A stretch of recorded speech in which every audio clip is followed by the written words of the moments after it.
بسم اللہ الرحمن الرحیم۔ شروع کرتا ہوں اللہ کے نام سے جو بڑا مہربان اور نہایت رحم کرنے والا ہے۔ السلام علیکم دوستو، آج ہم آپ کو ایک ایسے سپہ سالار کی زندگی کا کچھ ایسے حقائق بتانے جا رہے ہیں جن سے شاید ہی آپ واقف ہوں۔ دوستو، جس کے متعلق مشہور تھا کہ وہ انسانی کھوپڑیوں کے مینار بناتے ہیں، جن کی دہشت کی وجہ سے اس کے دشمن تھر تھر کانپتے تھے، جس نے پوری دنیا پر اپنی بہادری کی کئی مثالیں چھوڑی تھیں، جس کے لیے مشہور تھا کہ وہ بیک وقت اپنے دونوں ہاتھوں سے کام کر سکتے تھے، جس نے دنیا کے 50 سے زیادہ ممالک فتح کیے، جس نے اپنی قبر خود اپنے ہاتھوں سے بنائی مگر اس میں دفن نہیں ہوئے۔ ہم اپنے چینل پر آنے والے دوستوں کو خوش آمدید کہتے ہیں۔ اگر آپ کو ہماری یہ ویڈیو اچھی لگے تو ویڈیو کو لائک کریں، ہمارے چینل کو سبسکرائب کریں اور ساتھ میں موجود گھنٹی کے بٹن کو پریس بھی کریں تاکہ آنے والی نئی ویڈیو آپ تک جلد از جلد پہنچ سکے۔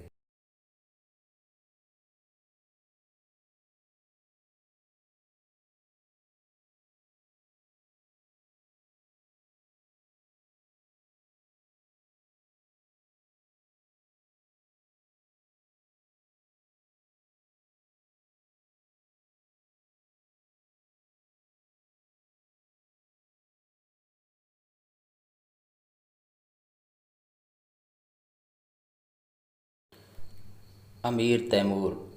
جی دوستو، امیر تیمور 9 اپریل 1336 کو شہر سبز سے 13 کلومیٹر دور برلاس قبیلے میں پیدا ہوئے۔ والد کا نام محمد ترکئی، وہ درمیانے درجے کے زمیندار تھے۔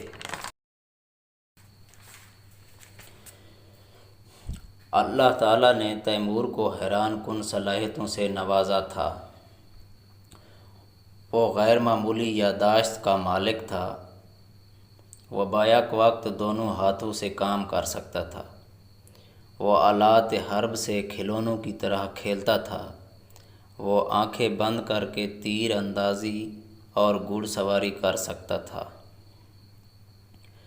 تیمور کی سلطنت سنٹرل ایشیا، روس، ترکی، عراق، شام، اردن، افغانستان اور ہندوستان تک پھیلی ہوئی تھی۔ وہ دنیا کے سنگ دل ترین لوگوں میں شمار ہوتا تھا۔ انسانی کھوپڑیوں کے مینار بنانا اور بستے شہروں کو راکھ بنانا ان کا محبوب مشغلہ تھا، لیکن وہ ساتھ ہی ساتھ شہر سبز کے نام سے دنیا کا ایک خوبصورت ترین شہر بھی آباد کر رہا تھا۔ یہ شہر کرشی سے 100 کلومیٹر کے فاصلے پر ہے۔ شہر میں درجنوں کاروان سراہیں، بازار، حمام، قہوہ خانے تھے۔ تیمور کی سلطنت کا دارالحکومت سمرقند تھا، لیکن وہ زیادہ تر وقت شہر سبز میں رہتا تھا۔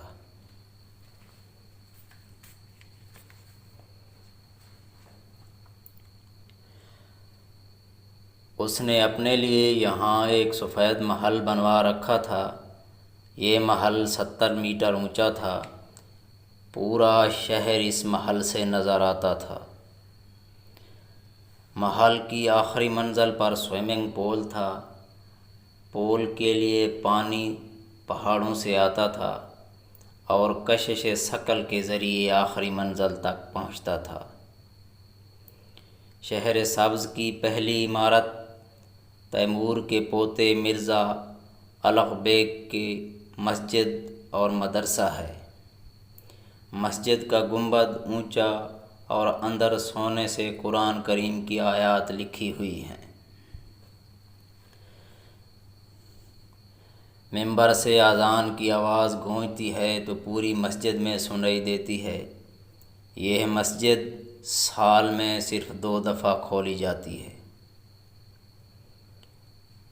دوسری طرف ایک خوبصورت مزار ہے۔ مزار کے تہہ خانے میں 2 قبریں ہیں۔ ایک قبر تیمور کے والد محمد ترکئی اور دوسری تیمور کے استاد شیخ شمس الدین کی ہے۔ تیمور نے یہ مزار اپنی زندگی میں بنوایا تھا، قبر تک بنا رکھی تھی، لیکن تیمور کو یہ مزار اور یہ قبر نصیب نہ ہوئی۔ تیمور نے دنیا کے لگ بھگ 42 ممالک فتح کیے۔ بلخ میں تخت نشین ہونے کے بعد ان کے تمام علاقوں اور ملکوں پر قبضہ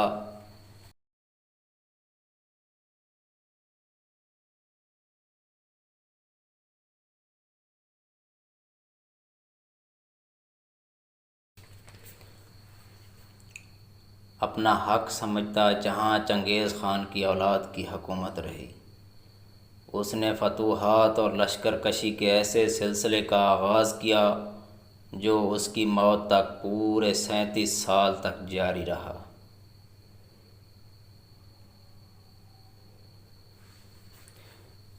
تیمور کے ابتدائی چند سال چغتائی سلطنت کے باقی ماندہ حصوں پر قبضہ کرنے میں صرف ہو گئے۔ وہ 776 ہجری میں کاشغر اور 781 میں خوارزم پر قابض ہو گیا۔ اس کے بعد اس نے خراسان کا رخ کیا۔ 1381 میں ہرات کے حکمران کو اپنی اطاعت پر مجبور کر دیا۔ 1386 میں اس نے ایران کی مہم کا آغاز کیا جو یورش 10 سالہ کہلاتی ہے۔ اس مہم کے دوران وہ پورے شمالی ایران پر قابض ہو گیا۔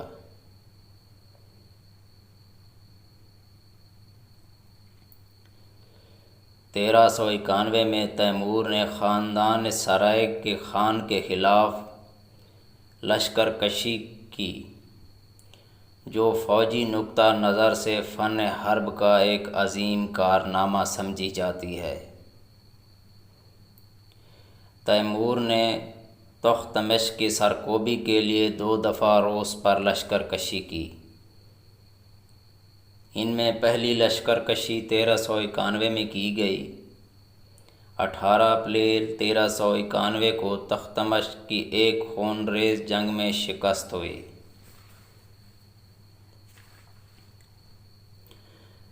1392 میں ایران میں نئی لشکر کشی کا آغاز ہوا۔ یہ مہم یورش 5 سالہ کہلاتی ہے۔ اس مہم کے دوران اس نے ہمدان، اصفہان اور شیراز فتح کر لیا، آل مظفر کی حکومت کا خاتمہ کیا۔ بغداد اور عراق سے احمد جلائر کو بے دخل کر دیا۔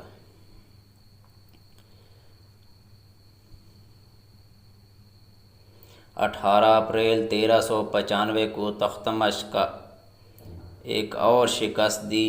اس مہم کے دوران استراخان، ماسکو، کیف، کریمیا کے شہروں کو فتح کیا۔ 798 ہجری میں سمرقند واپس آ گیا۔ 1398 میں تیمور ہندوستان کو فتح کرنے کے ارادے سے روانہ ہوا۔ ملتان، دیپال پور سے ہوتا ہوا دسمبر 1398 عیسوی میں دہلی میں پہنچا۔ دہلی کو فتح کرنے کے بعد وہ میرٹھ گیا۔ دریائے جمنا کے کنارے ہندوؤں کے مقدس مقام پر لوگوں کا قتل عام کیا۔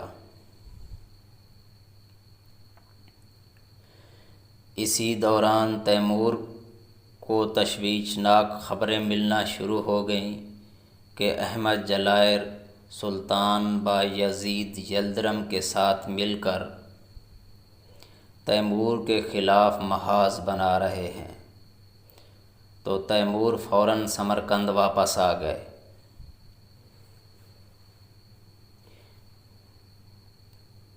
1399 میں تیمور سمرقند سے اپنی آخری طویل ترین مہم پر روانہ ہوئے۔ تبریز پہنچ کر اس نے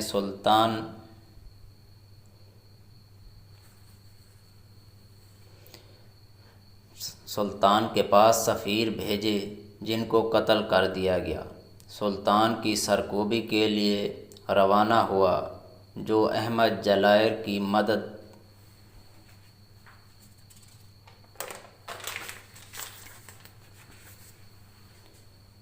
کرتا تھا۔ حلب، حما، حمص، بلبک فتح کرتا ہوا دمشق پہنچا اور حسب دستور لوگوں کا قتل عام کیا اور شہر کو آگ لگا دی۔ احمد جلائر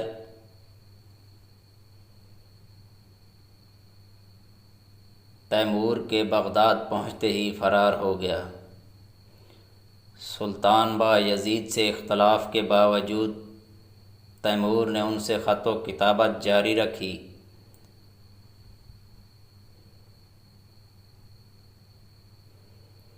جب مسئلہ حل نظر نہ ہوا تو اس نے سلطنت عثمانیہ پر لشکر کشی کر دی۔ سیورس کا دفاع کرنے والے 4000 فوجیوں کو زندہ جلا دیا گیا۔ با یزید اس وقت قسطنطنیہ کا محاصرہ کیے ہوئے تھا۔ اسے جب پتہ چلا تو محاصرہ ختم کر کے فوراً اناطولیہ کی طرف روانہ ہوا۔ انقرہ کے قریب 21 جولائی 1402 کو فیصلہ کن جنگ ہوئی، جو جنگ انقرہ سے مشہور ہے۔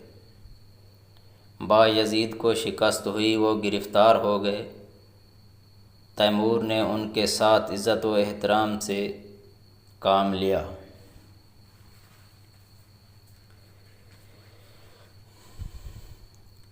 سمرقند واپس آنے کے بعد تیمور نے چین پر حملے کی تیاریاں شروع کر دیں، کیونکہ چین پر ایک زمانے میں چنگیز خان کی اولاد کا قبضہ رہ چکا تھا۔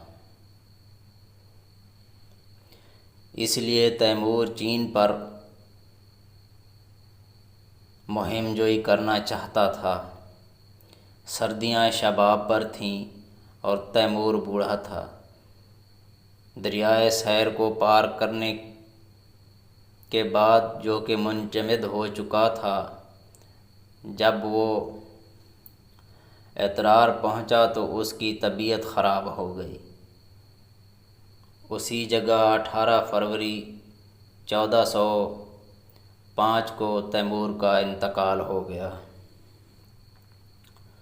اس کی لاش کو واپس سمرقند لا کر دفنایا گیا۔ دوستو، اگر آپ کو ہماری یہ ویڈیو پسند آئی ہو تو لائک ضرور کریں۔ اس سے آپ کا کچھ نہیں جائے گا مگر ہماری حوصلہ افزائی ہو جائے گی۔ خدا حافظ۔ نئے ویڈیو کے ساتھ انشاءاللہ پھر ملیں گے۔